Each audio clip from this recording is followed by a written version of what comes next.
السلام عليكم ورحمة الله تعالى وبركاته. اخواني الكرام، رسميا انس زروري في المنتخب المغربي بعد ما اعلن الجميع على ان والد الركراكي استدعى اللاعب رسميا، واللاعب غير الجنسيه ديالو من البلجيكيه المغربيه، وكنتمناو له التوفيق. غنهضروا على تصريحات عبد الرزاق حمد الله، وغنهضروا على التدريب المنتخب المغربي الاخيره اللي غيواجه فيها غدا ان شاء الله المنتخب الجورجي مباراه وديه، وغنهضروا على المنتخب الكرواتي اللي لعب مباراه وديه امام المنتخب السعودي.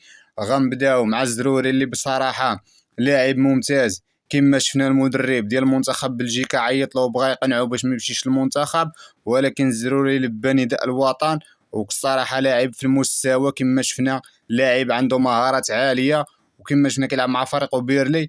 اخر مباراه في الدوري الانجليزي الدرجه الثانيه سجل هدف وصنع هدف في هذيك المباراه. تفرجت له انا واحد المباراه، خصوصا مباراه كيقدم مباريات في المستوى العالي، وكنتمناو صراحه يعطي اضافه للمنتخب، وهذا الشيء اللي كنتمناو له. بالنسبه لتدريب المنتخب المغربي كما شفنا اللاعبين كلشي فرحان، كلشي ناشط بالمعنى الكلمه. 25 لاعب كانوا كاملين في التدريب، وكنتمناو لهم التوفيق. كاين عز الدين أناحي، سفيان بوفال، زكريا ابو خلال، ما شاء الله تبارك الله، اللاعبين كلهم حاضرين، وكنتمناو لهم بصراحه التوفيق ويفرحونا في هاد كاس العالم. كما شفنا اللاعبين كلشي متوفر، كما كنقولوا ما بقى عليهم، والله كندعيو معاهم ربي يستر ليهم ويدوزوا للدور الثاني، وهذا الشيء اللي كنتمناو بصراحه.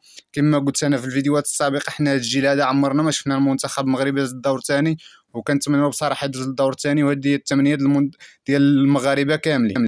بالنسبه لتصريحات عبد الرزاق حمد الله، دار فيها وقال باللي عندنا مجموعه في المستوى العالي، وقال باللي اللاعبين متفاهمين، وهذا الشيء اللي كان ناقص شحال هذه في المنتخب.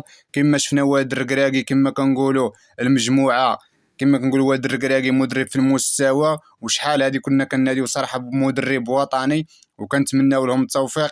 قال عبد الرزاق حمد الله عندنا لاعبين في المستوى وقادرين على ان ندوزوا للدور الثاني، وهذا الشيء اللي كنتمناو لهم، وكنتمناو لهم صراحه التوفيق، وكنتمنى عبد الرزاق حمد الله يسجل الاهداف.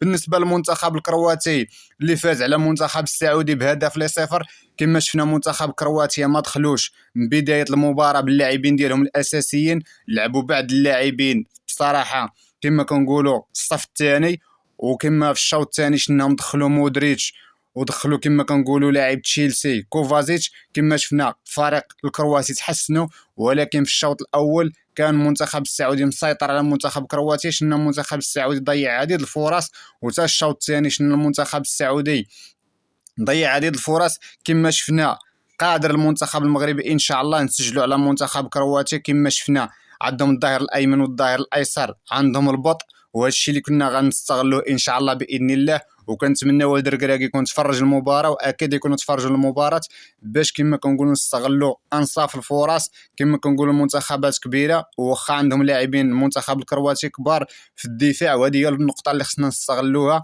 لاعبين كما كنقولوا ثقالين. والسلام عليكم ورحمه الله تعالى وبركاته. كان معكم محمد.